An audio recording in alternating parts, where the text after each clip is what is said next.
Magister Dixit. Magister Dixit. Magister Dixit. Magister Dixit.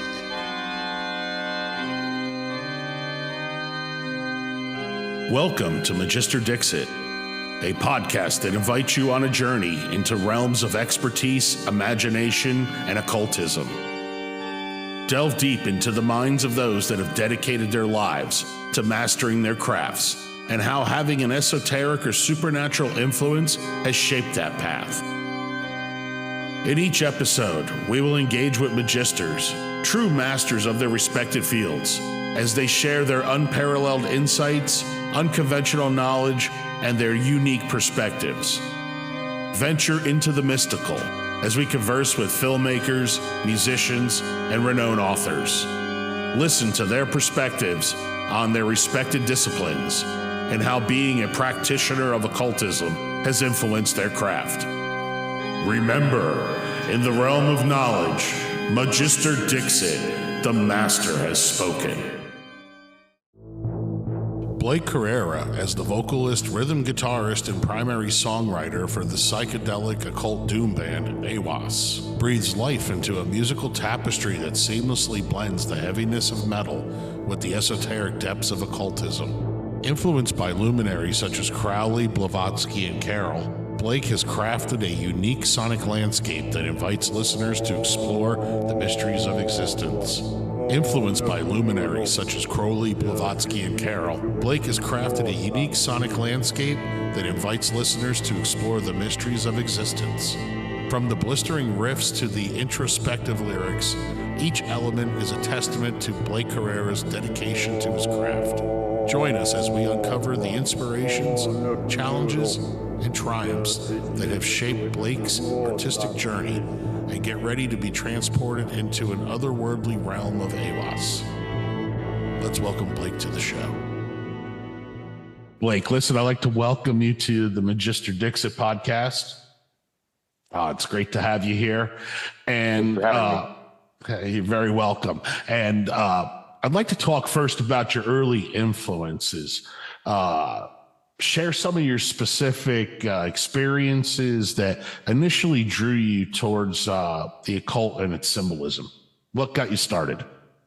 Oh, that's an interesting question. I mean, I think that it was, in terms of my real beginning of dedication of studying it, that happened about 5 years ago. Okay. Something like that. Maybe a little bit before that, actually. What about any interest as a youth, as a teenager? So that's what I was getting to, is that I grew up in the church as a kid until I was kicked out of Sunday school. So I think it was always there. Sure. As a teenager, when I got into metal, because I think I got into metal first when I was about 12 or 13. And I just dove right in, I got into black metal and I got into doom, essentially. So it was a lot of Dark Throne and Electric Wizard. Right on. Were those uncomfortable bands to be playing in the household, or like? Dark Throne was definitely not welcome at home. That was listen on the earbuds type of activity. That Slayer, But I started seeing this. I was really attracted to the imagery. Well, some of the imagery. Mm-hmm. Seeing, of course, when you're a teenager and you're getting into this stuff, you see the inverted crosses and the pentagrams and things like that. And there's this romance about it, I guess I'd say. And so I was always attracted to the kind of darker things, whether it was through music or horror movies, and then I read Satanic Bible in my late teens, I want to say. And I've kind of always had the same reaction to it. I think it's a good read. but it wasn't my path. It's a gateway for a lot of people, though. Very much so. And it's such a controversial book to walk into the bookstore, and at least in the days of that, when I was in my time, you actually had to walk into the store and go over to the shelf and put it on the counter, and whoever was ringing it up was basically looking at you kind of freak, is this here or something? But now you have Amazon, and you can be you can order these things under the guise of packaging, have them delivered. Yeah, definitely. Definitely. I mean, I bought my first one at either Barnes and Noble or Half Price Books. So, I definitely got my looks. I still get looks. I'm a big purveyor of used bookstores. And so, that's where I get a lot of my collection. On that same note, I remember a lot of the Bible beaters would go and they would tear the cover and the pages off of it so that they couldn't, so they wouldn't be able to sell it. Yes. So, all those creative things that population does. To combat all that evilness. So then, as you got old, I was gonna say, then as you got older, obviously when we talked before, there's various occult figures that have influenced your music, Crowley, Regardie, even Blavatsky. Are there specific teachings or concepts that particularly resonate with you the most? I mean, I would say that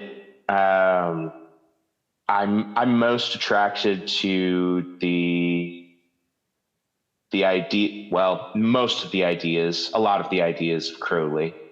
I'm not saying he didn't have his faults. He was a human.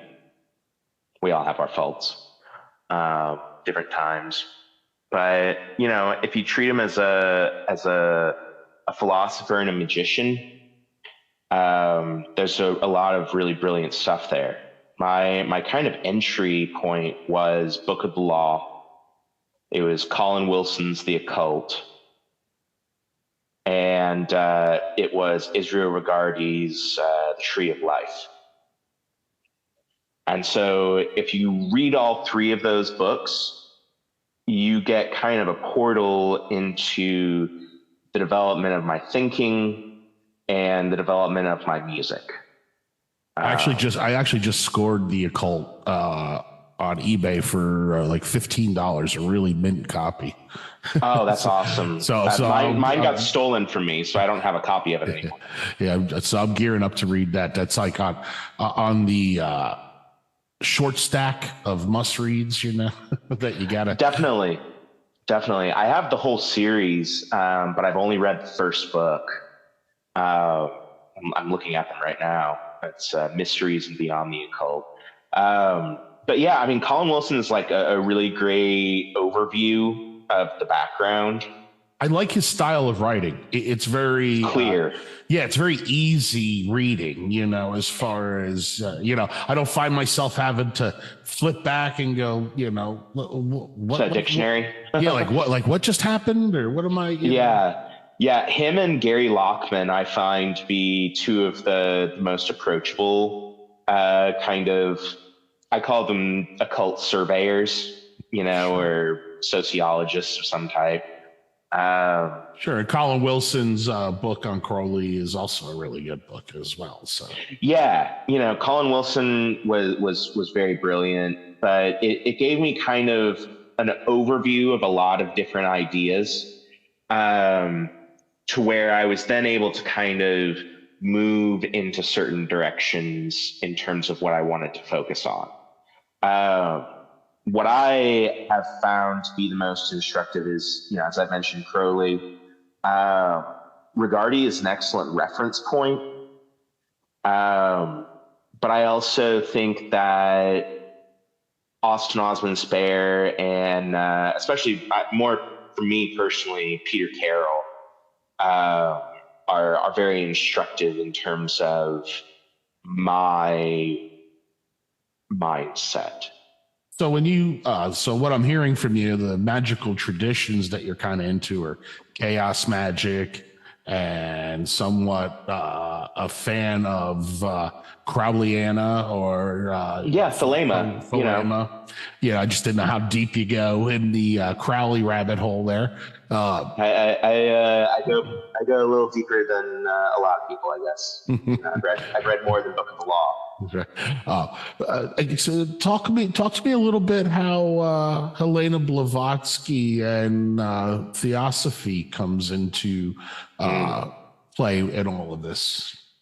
Yeah, so I got into Blavatsky partially via Colin Wilson and partially via Gary Lockman, just reading about her.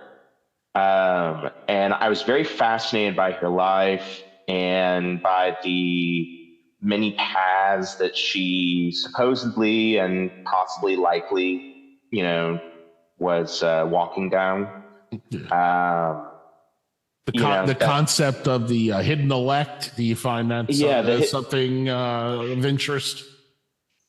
So I find it of interest on a metaphorical level. I would say that it is, to me, something that can be instructive. That's what I'm always looking for with these different thinkers, is I'm looking for an instructive nature towards how I can apply their ideas. Do I believe that there are like 5 immortal, I think it's 5, I can't remember. The different races? Yeah, these things, no, I don't believe in any of that. I find that to be problematic and dated. I would say dated, that has now become problematic. Yeah, I find that the bigger draw to theosophy is more the purpose of human life is spiritual emancipation. Yes. How you say the human soul undergoes reincarnation upon death, and the process of karma. And I think those are the things that Blavatsky kind of introduced to the Western world, and I think that's what really she brought Eastern thought to the Western world in a digestible way. Absolutely. It wasn't like Buddhism was unheard of, or Hinduism, but she kind of made some of those ideas, I don't want to say approachable, because her writing is very dense, very, very hard to read. But she presented them in a way that could be understood in a more palatable manner, possibly to some people who were less likely to pay attention to people of other skin tones. Yeah, and it's a little alluring to hear about all this ancient and universal occult science and everything. Yes, very much that so. She brought forth, compared to what everybody was already exposed to. So it was also in the right time, I think, as well, and very much so. In Europe, where they were suffering a bit of an identity crisis, at the time. Yes. Yeah. And what she's really doing, how I take Blavatsky, is this searching for an ultimate truth. And I think that is very valuable. I think that Crowley then listens to that and says, okay, we're going to go for the will, your true will, not your ultimate truth. But Blavatsky, specifically to me, in terms of her synthesis of different religions, her pursuit of a true religion, of a universal. There is no religion higher than truth. I mean, yes. That's the quote of theosophy, right? Yes. So. I wouldn't call myself a theosophist by any means. Do I think that there are a lot of really positive ideas in theosophy? Very much so. Well, I think a lot of it too is when somebody starts to find the occult and the esoteric interesting, we start to look at its history and what and of course It's why Crowley has such an impact on everybody, because it's one of the first accessible authors or magicians, very knowledgeable on the subject, that you come into contact with when you start to dig. And then you find out about the Hermetic Order of the Golden Dawn, and you start to find out, well, what really got those guys going, and you start to, and this whole regression just. And who was in the Golden Dawn? Yes, it's stunning. When you first read about it, you're like, this is fake. This is not a real. Yeah, it's like Bram Stoker, and like Yates. And the story with like Yates, like though it's supposed to be fictional, and it was just a story that he's like trying to kick Crowley down the stairs out of the temple or whatever, Yes. And there's Crowley in full regalia, there to claim all of these things for with him. his magical dagger. Yeah. Yeah.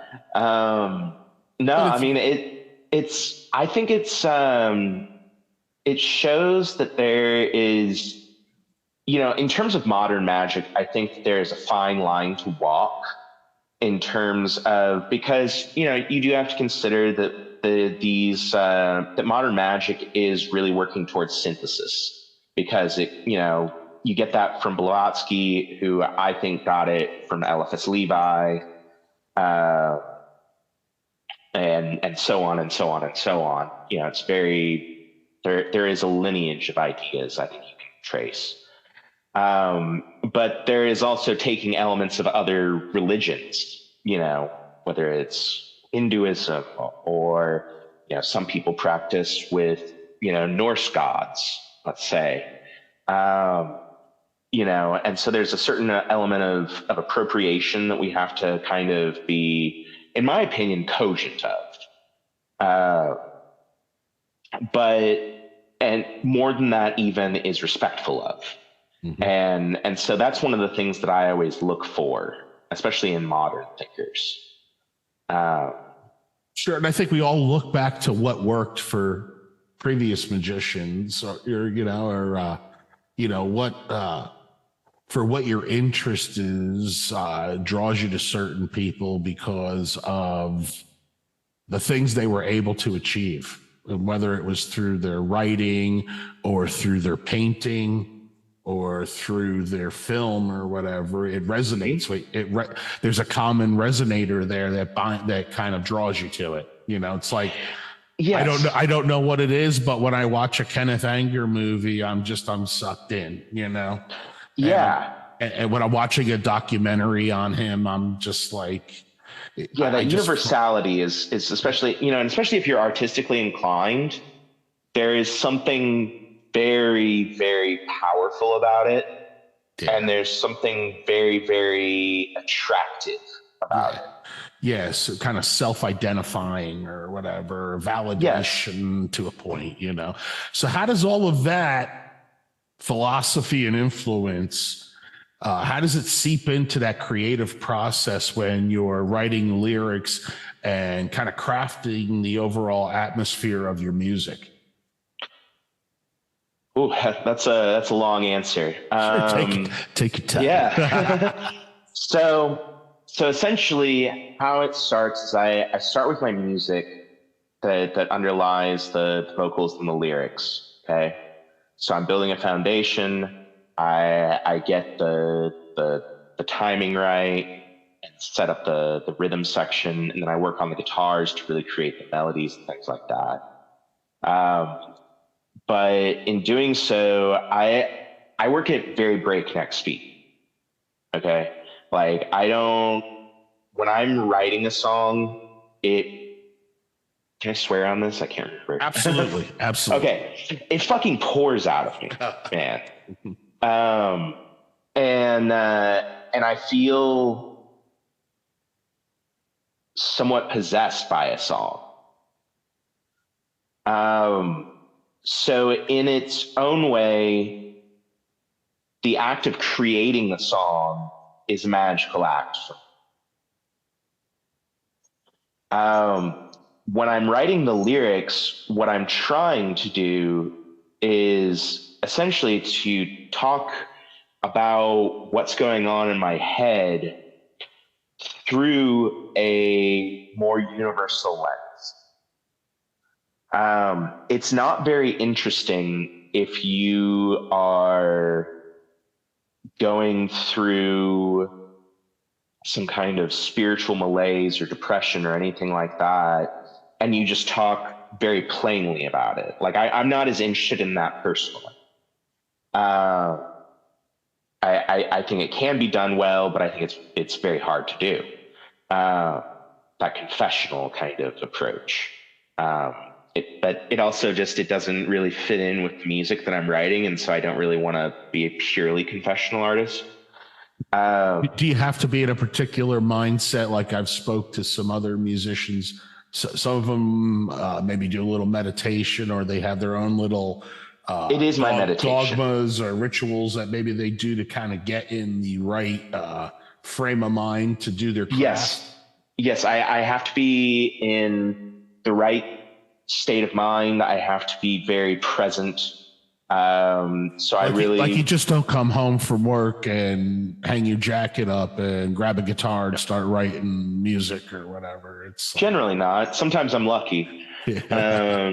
Sometimes I've got something stuck in my head and I got to get it out. And it's just I finally release it. But I generally write at night. I like to write at night, later at night, and early in the morning are my two favorite. So I generally like to write by red light. I like to burn some incense. I like to put myself into a comfortable place, a place of serenity, because for me, the act of writing a song is very painful. In what way? In what way is it painful? Talk about that. I'm talking about the things that cause me so much significant inner turmoil. Mm-hmm. And what I really pursue is trying to talk about those things, but through an occult lens. So I use the occult lens not only to think about these things in my life, but I also think about them in my music so that I can present not only a more universal approach, because if someone reads my lyrics and they connect with them, or if they read my story, I've talked a million times about my mental health in interviews, but, it could be of help to them. But as opposed to just being a purely confessional, raw type of, release, I like to channel it through the ideas of Crowley and through occult metaphors and references, so as to make it kind of a duality. Well, and kind of like what we talked about before, just the fact that those topics resonate with like-minded individuals. Exactly. So, you try to convey that in your craft too, to maybe find those same people who would identify in those topics. Maybe they feel the same way as you or identify with what you're writing. Exactly. And I've met people who identify with what I've said, and it's very powerful. It means a lot. Absolutely. Absolutely. As a fellow musician, when people tell you, how much, maybe your music meant to them at a certain point, definitely, I think that, it holds a lot of water with me, for sure. Definitely, man. It's the highest honor for a musician. It's much more important than sales or I don't know, playing in front of a huge crowd or something. Exactly. Are there specific symbols that hold particular significance to you, occult symbolism? Obviously, like I know the band's called Aiwass, so obviously there's that Crowley thing there. So, yeah. Yeah. I use a sigil on the cover for the second album. Okay, so you do sigil work? I've dabbled in it. Yeah. I noticed for me, and I've spoke about this previous episode, that was the first time for me that I actually got something back where I was like, holy shit, this works. Like, like, so I don't practice it as much as I did before because I'm caught up in other things, but it's definitely something that I think when done properly, holds a lot of power and potential. When done with the right respect. Absolutely. That goes with everything involved in that whole process. Like, whether it's divination or evocation, I think that anything. If there's no respect involved, you're not going to go nowhere. You're just some jabron waving your arms around and, mumbling. Or you're going to fuck up your life. Yeah, exactly. Yeah, exactly. I don't really want to do that. Yeah. Absolutely. Now, like speaking about the band and stuff, Aiwass evolved as a solo project to a multi-piece band. Are you a full-on band now? Or? I essentially there's two other guys in the band. Eddie plays bass and several instruments actually, and Pablo plays lead guitar. Having members in the band now, has that brought like a new dimension to your creative process, or do you still pretty much write the way that you wrote, and do those guys collaborate? They definitely collaborate. Okay. We have tons of material written and demoed already for the third album, and at this point we're just waiting for the fountain to dry up, because we just keep writing songs and liking them more and more, but exploring new directions. No, they're very invaluable to my process because they understand that I created this band. I've written 2 albums by myself. I know what I'm doing, I think, as much as anyone does.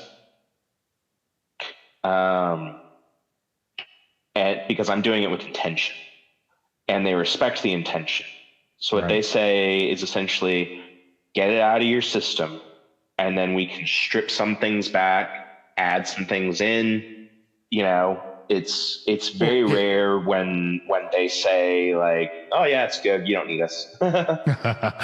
Well, it sounds like, the process is a very purging process for you as far it's 100% a purge. So is it hard sometimes for people to analyze that purge? It's like, to kind of have to share that now and have like people try to make them understand where you're coming from. Well, so there's 2 ways of answering that. So one is that I've been very open for a few years now about what I'm trying to do and what this is like. So you kind of get used to it. So it's an evolution. It's evolving the process. It went from one man solo band to multi-piece band, but now opening yourself up for interaction and collaboration, and very much so. And the compromise that comes with that as well, too. Because they also understand what I'm trying to say, because they're also very close friends of mine. So we have an understanding of each other. Mm-hmm. Do they share any of your occult philosophies or? I'd say they have like a curiosity, but they haven't really wandered too far down the path, I guess I'd say. Understandable. But they don't judge me for my beliefs. They believe as I do, that it's positive for my life. It's a big part of the band's imagery, and it's part of the imagery, you know. Yeah, it's in the bio. It's all that shit. So it's not like it's some kind of secret. Like I know of many bands out there that are very into the occult and very serious about esoteric pursuits, but they keep it quiet. You know, supposedly we have religious freedom in America, so I don't really worry about losing my job, but it's who I am. But in the cancer culture these days, you kind of, you never know. You never know, but, you know, I try to think about the esoteric critically, because I think it's evolving and it's meant to evolve. Do you see occultism growing or expanding? Do you find more people, it's becoming more mainstream, or what's your opinion on that? So I'll bounce the question back to you. So in a way, most magical pursuit is rather a very simplified way of putting it would be it's egocentric. Mm-hmm. It's very much about pursuing a greater self. So when you get into it and you really start devoting yourself to study and practice and meditation and different things like that, it seems very big in your life. And so you start pursuing it more and finding more people who are into it just by being honest about yourself. You know, Christians go to a church, we go to used bookstores and coffee shops. And with the internet, it's also helpful too and with the internet, yeah, exchange with people that maybe you wouldn't have come in contact with and stuff, you know. Exactly. So I think it's always been there. I think it will always be there. I think that it will fluctuate in terms of, you know, you had kind of in the late 40s through the 50s, you know, like the occult is not really very active. And you have the satanic panic days of and then you have the satanic late 70s and 80s. And yeah, stuff. In the 80s, yeah.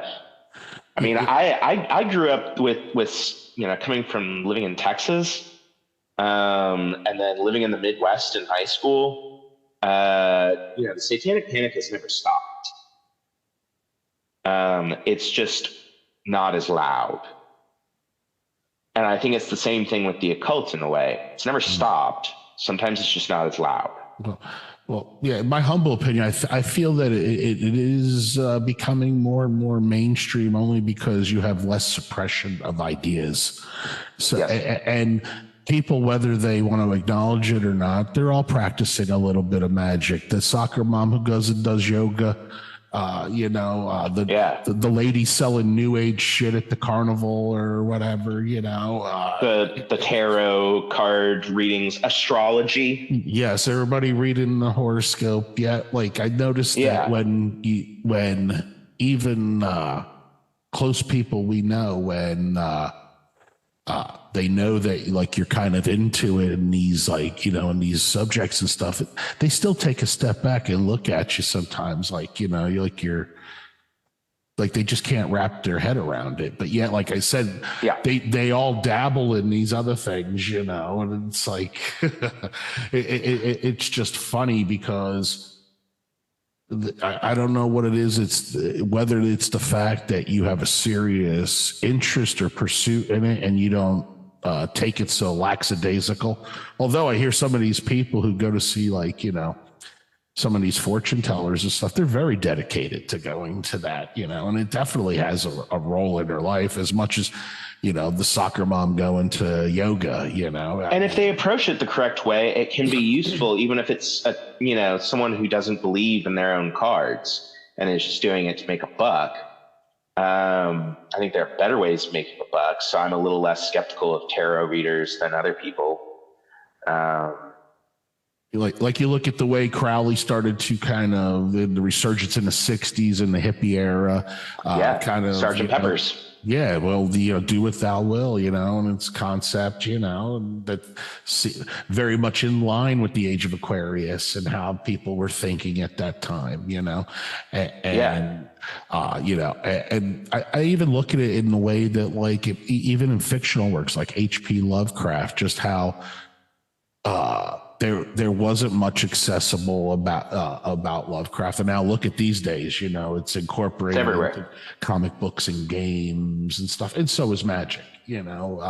Whether people believe in it or take it serious doesn't matter. It's just the perception of the knowledge that it's there. I think that makes it ever expanding.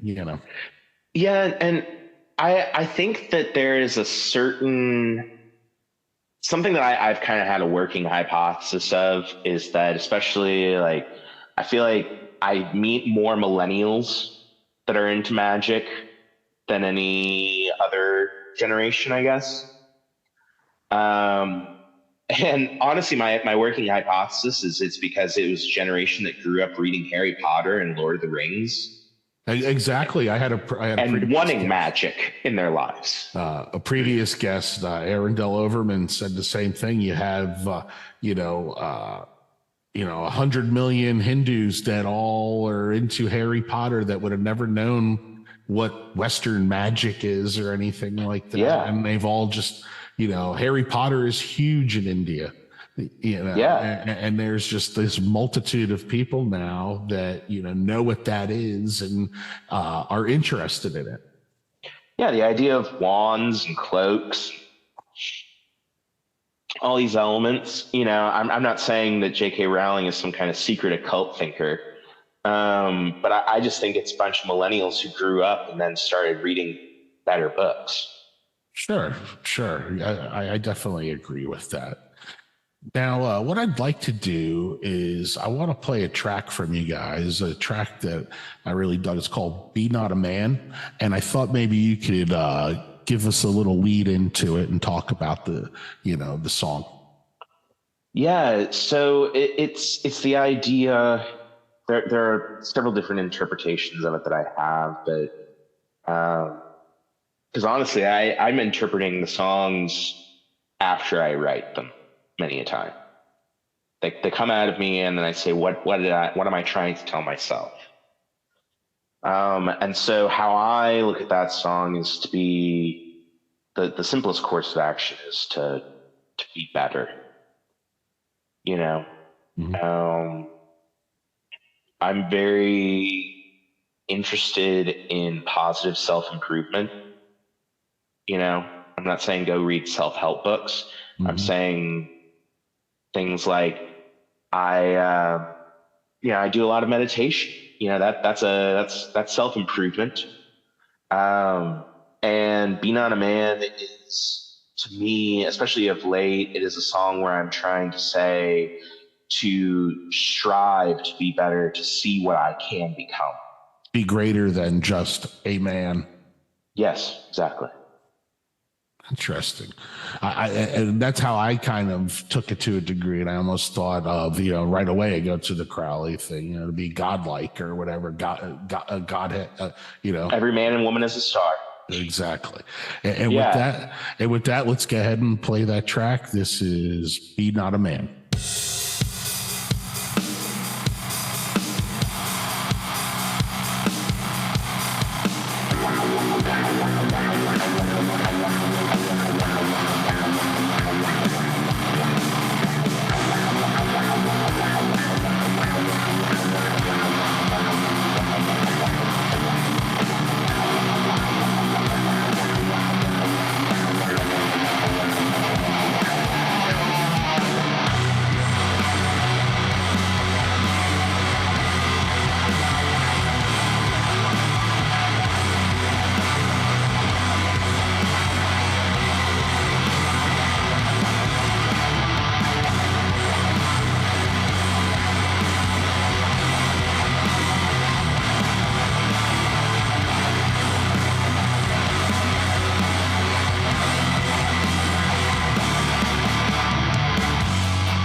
Okay, so that was really cool. And like, I wanted to also talk to you about the connection with your fans.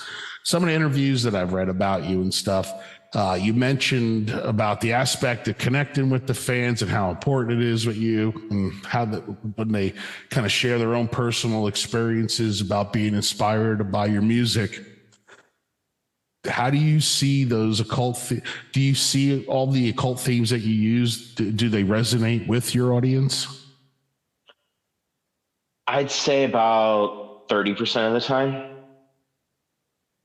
Sounds like being connected to your fans is like an important aspect of doing the band. Yes, it's very much important. I think that if you are going to be a musician, you need to connect with your fans. You can take all the serious photos, captions, and different things like that, and you should do that because people want that as well. And it's also, to a certain extent, it's true to what I'm trying to say. Are you pretty easily accessible at one of the gigs? Oh yeah, definitely. when my last tour, I would just hang out with people after we played. Yeah, I have a certain look to me, I guess, I've been told, that's rather intense, I guess. Right. But I am very much in favor of human connection, So when someone sends me a message, I do my best to reply. Right. I think that's important, to let people see that, you're as appreciative as they are about, we appreciate that you like our music, and, and they appreciate that you create music that they can enjoy.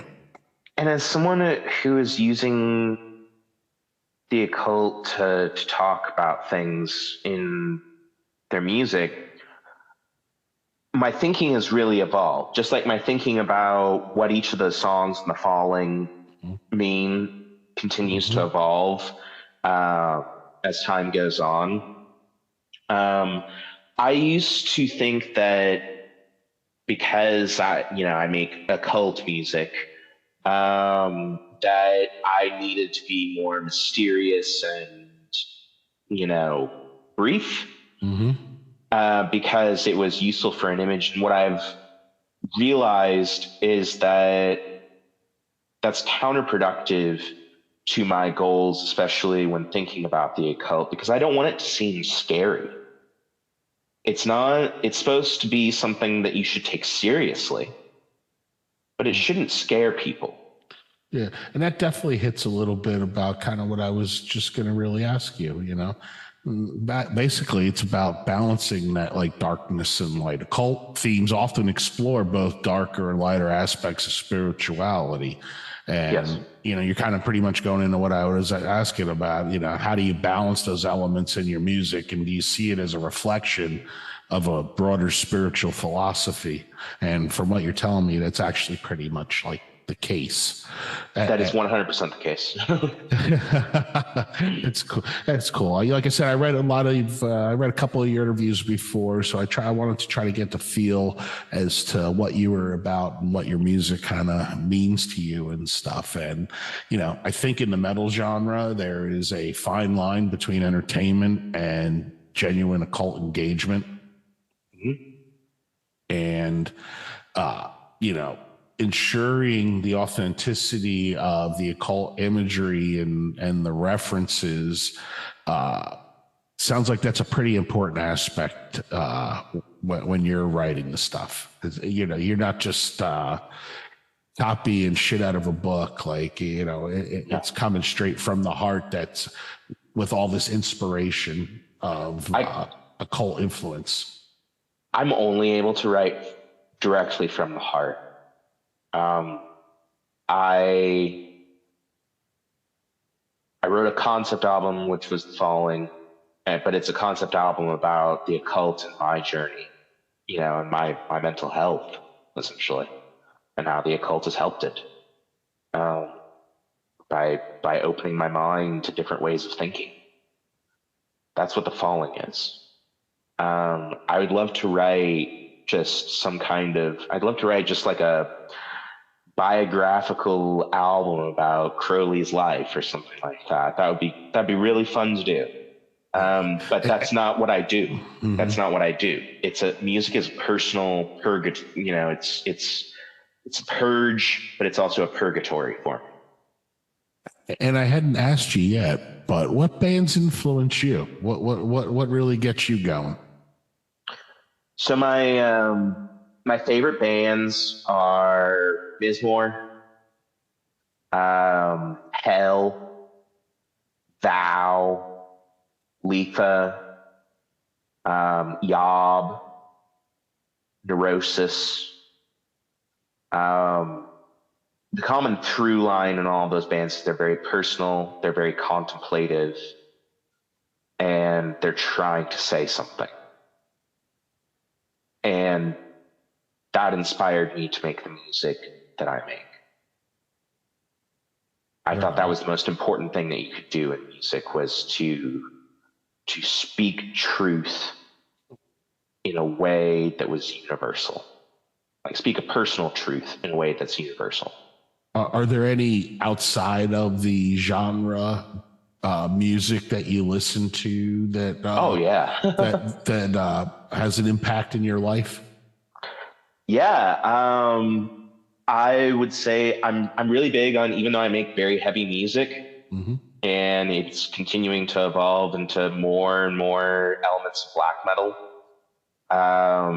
Yeah, the Beatles are always a huge influence on me. I grew up with that shit, and those melodies are in my head. So that's really big. I listen to an obscene amount of Indian classical music and Western classical music. Beethoven and Ravi Shankar. Like, there's an amazing sitar player named Pandit Kushal Das that I've been very, very inspired by what he does. So I've been kind of studying his music, and it's, you know, I wanted to open my horizons a little bit for the third album that we're working on. So understandable, and definitely those influences are certainly inspiring and provoking. Any guilty pleasures you'd care to share with us? I have many guilty pleasures, but most I won't share. But I do love Enya. I really love Enya. I'm not like even ashamed to say it, honestly. Most people think that I'm saying it like it's a guilty pleasure, and I'm like, no, I actually think that Enya is brilliant. I have many guilty pleasures. I love 70s music, 70s hard rock, you know. Oh yeah, same. And you know, and that just spills into new wave. So you got like Blondie and the Talking Heads, and you know, just all of that early kind of new wave stuff. That's a guilty pleasure for me, for sure. You know. Yeah, a lot of people don't know Gary Lockman was one of the founding members of Blondie. Yeah. How about that? Yeah, exactly. Yeah, he's in the Rock and Roll Hall of Fame. That's awesome. Yeah. So there's your tie for you. Yeah, it's funny. I did not know that. Share with me, what do you got coming down? What upcoming projects or musical endeavors are coming down the pike? Is there a new Aiwass album? Have you ever thought about? There is. Okay. How far are you guys involved into it? We're pretty deep in the final stages of writing. Okay. So there are we're this is going to sound insane. We've got about 30 songs that we're narrowing down, but we keep adding more. That doesn't sound insane to me. My band Morpheus Descends, we have 2 albums worth of material that we haven't even started to record yet. Yeah. Because we just wrote how it and goes. Yeah. So really been focusing on, but you know, continued publicity for The Falling. You know, the vinyl is about to finally arrive, so that's a big deal. But also, you know, I've been kind of possessed by the writing demon lately, so. And luckily, Pablo and Eddie are on board. Is Aiwass your only vehicle for expressing yourself musically? Do you jam with anybody else, or is there any plans to do anything? I'm always open to collaborations and working with new people. I'm very selective about who is in Aiwass, for many reasons. I mean, it's very personal for one, but there's just a lot of reasons to go into it. So it works out, right? Yeah, pretty much. Who wants to have to show somebody all the songs again? You know. I know, exactly. But I mean, every once in a while, I'll hop on bands. I was in a band when I lived in Phoenix called Lost Dutchman. I played kind of rhythm / lead guitar. is one of my best friend's bands. He's like my big brother. And he was just like, I need a second guitar. And I was like, I got you, man. And so I did it for a while. And so I'm not opposed to working with other people. I'm not a complete egomaniac. Not complete, right? Not complete. That's awesome. Blake, where can everybody go that's interested in hearing more about the band and picking up merchandise and stuff? Where can we go? Please check out our Bandcamp. It is at aiwassband.bandcamp.com. And then on Instagram, you can actually talk to us directly. We generally answer messages and such. So it's at Aiwass Band. Awesome. Blake, thank you so much for coming on the show. I like to, with the podcast, I like to keep it well-rounded, and I have a lot of authors on, and I just had my first filmmaker on that I'm excited about, and I like to bring musicians on too, because I think, all the arts, and I had an artist on as well. So I like to bring all the well-rounded different, fine arts together that, and show that how kind of occultism is interlaced in all of those different aspects of arts, And, yeah, exactly. I love that. And you'll have to let us know when the new record's out. Shoot me a text or an email or something. And it was great having you on Magister Dixit. Thank you very much. Thank you for having me.